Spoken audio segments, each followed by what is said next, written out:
Ciencia, Salud y Medio Ambiente. Segundo grado. Sonido. Parte 1. Hola, mi nombre es Jessica y les doy una bienvenida a esta nueva clase de Aprendamos en Casa. Este día hablaremos sobre un tema muy interesante de la física.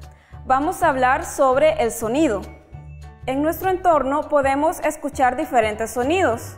Por ejemplo, los sonidos de las voces de las personas que están a nuestro alrededor, nuestros padres o nuestros amigos.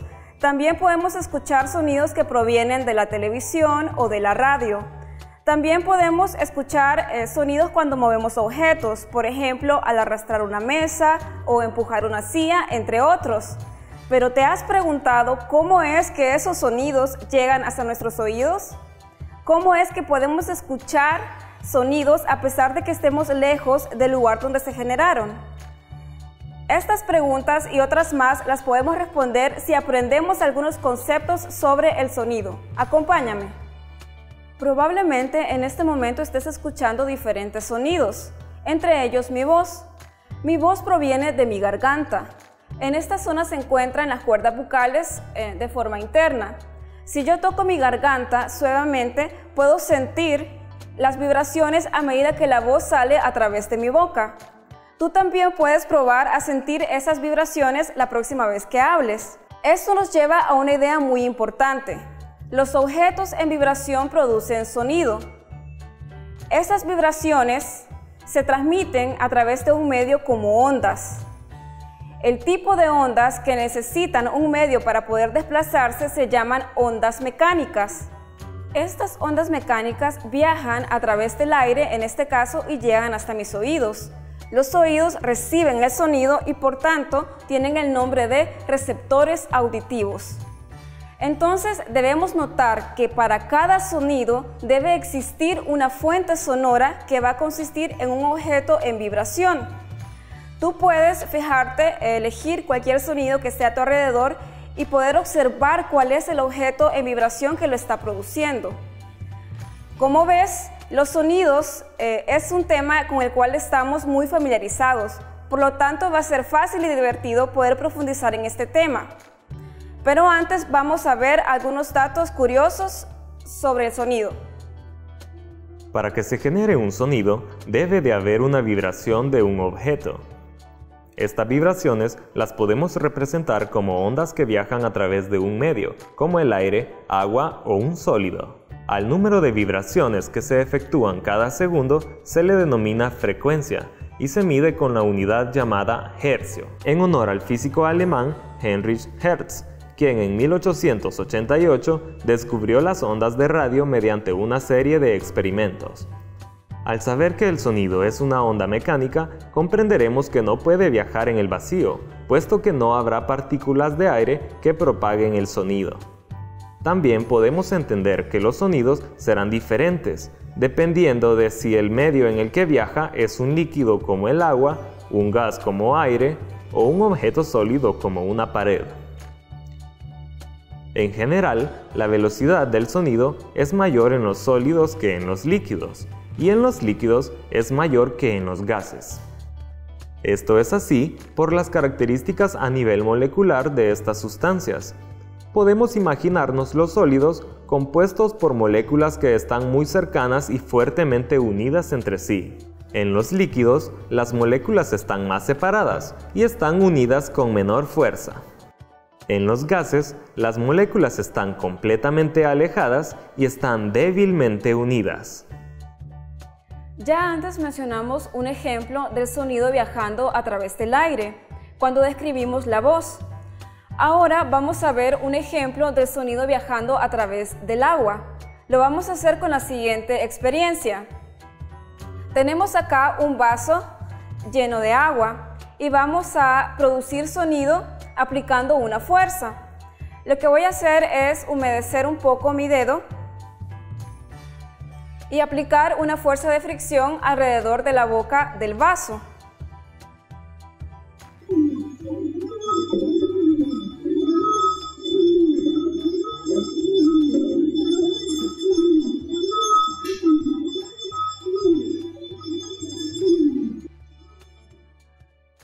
¿Puedes escuchar el sonido?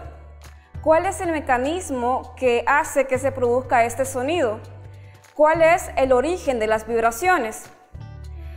Cuando yo deslizo mi dedo sobre la boca del vaso, estoy aplicando una fuerza de fricción. Esta fuerza de fricción lo que hace es producir una vibración en las paredes del vaso. Estas vibraciones se transfieren del vaso al agua y del agua al aire, y así es como se trasladan las vibraciones hasta llegar a mis oídos. En otras palabras, la frecuencia del agua y el aire termina siendo la misma que la frecuencia del vaso. Recordemos que la frecuencia es el número de vibraciones producidas en un segundo. También recordemos que el sonido cambia a medida que viaja de un medio a otro medio. Vamos a entender mejor esas ideas a través de esta experiencia. Acá tengo diferentes vasos. En este momento están vacíos. Los voy a llenar con diferentes cantidades de agua y vamos a ver el sonido que se produce. Vamos a probar a escuchar cómo suenan vacíos.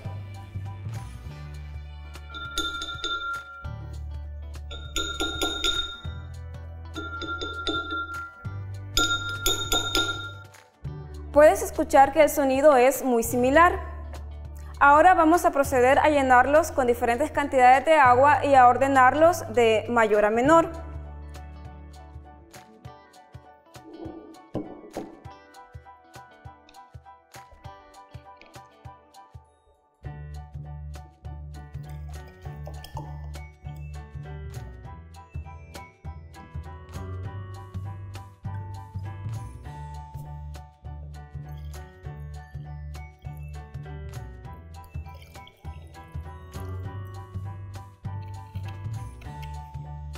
Como puedes ver, en este extremo tenemos el vaso completamente lleno de agua y en este extremo tenemos el vaso vacío o completamente lleno de aire.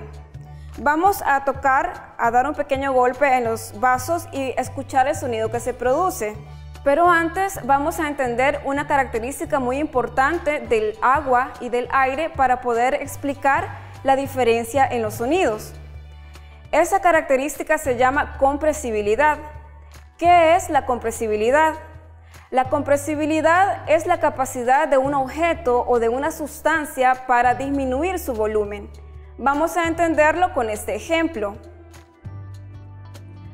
Acá tengo dos objetos. Tú puedes ver estos objetos. Esto es un globo lleno de agua y esto es una esponja. Los dos objetos tienen diferente forma. Puedes ver que esto es como un huevo y esto es una forma irregular. Tienen diferente forma, pero podríamos decir que su tamaño es similar. Es decir, el espacio que ocupan es comparable. Si yo presiono estos objetos, ¿qué va a ocurrir? Vamos a hacerlo primero con el globo. Yo tengo el globo sostenido en mi mano y puedo ejercer una presión intentando comprimirlo. ¿Qué pasaría si yo intento cerrar mi puño? Puedo aplicar mucha fuerza y sin importar la fuerza que yo aplique, jamás voy a poder cerrar por completo mi puño. Lo único que ocurre es que el agua que está contenida en el globo tiende a salirse por los lados. Esto significa de que el agua contenida en este globo no se comprime, no tiende a disminuir su volumen, entonces decimos que el agua es poco compresible. Vamos a ver qué pasa ahora con la esponja. Tengo la esponja y puedo presionarla e intentar cerrar mi puño. Si tú observas, el puño se cierra por completo. Puedo hacerlo de forma más ordenada y el puño queda cerrado por completo y se mira como si no tengo nada. ¿Qué ha pasado aquí? ¿Acaso he cortado la esponja para que pueda caber en mi puño? No, simplemente ha disminuido su volumen. Es decir, que las partículas de la esponja o las pequeñas porciones de la esponja que conforman toda la esponja están más cerca. Decimos entonces que la esponja es altamente compresible. Resulta que el aire se comporta de forma similar a la esponja. Es altamente compresible. Teniendo esta idea en mente, vamos a tocar los vasos y a escuchar los sonidos que se producen. Veamos y escuchemos.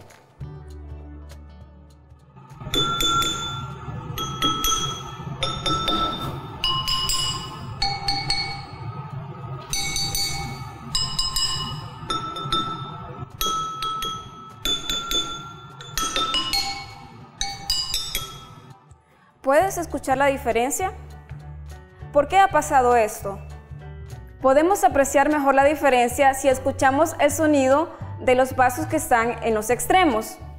El que está completamente vacío y el que está completamente lleno de agua. Este vaso que está vacío, o podríamos decir que está completamente lleno de aire, por ser el aire altamente compresible, esto permite que se produzcan mayor cantidad de vibraciones por segundo. Recuerda que mayor cantidad de vibraciones significa mayor frecuencia. Estos sonidos reciben el nombre de sonidos agudos. En comparación con este vaso que está completamente lleno de agua, por el agua ser menos compresible, esto hace que se produzcan menos vibraciones por segundo. Menor cantidad de vibraciones corresponden a frecuencias menores y estos son sonidos graves. Pero ¿será que los humanos y los animales escuchamos los sonidos de la misma forma? Descubrámoslo a continuación.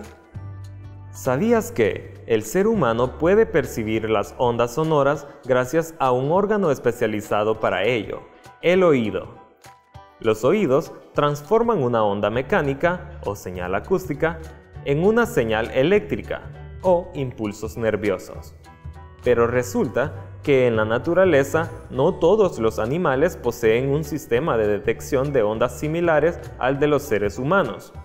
Por ejemplo, los peces poseen un órgano sensorial llamado línea lateral que detecta ligeras vibraciones y corrientes de agua. Esta consiste en unos canales bajo la piel a ambos lados del cuerpo, y en cuyo interior se encuentran unos receptores que no solo detectan el movimiento y la vibración del agua, sino que, en algunas especies como los tiburones, también logran identificar impulsos eléctricos. Ciertos insectos, como los grillos, tienen unas pequeñas cavidades situadas en las patas traseras que les ayudan a percibir ondas sonoras. También las cucarachas captan el sonido con unas finas vellosidades que recubren su cuerpo. Muy bien, han sido muy interesantes los datos que hemos escuchado. Ahora vamos a hacer un resumen de todo lo que hemos visto. Recordemos que el sonido es una onda mecánica, es decir, que necesita un medio para propagarse. Se propaga transfiriendo energía alrededor del medio por el que viaja. También hemos mencionado otros conceptos, como por ejemplo fuente sonora, receptores auditivos y frecuencia.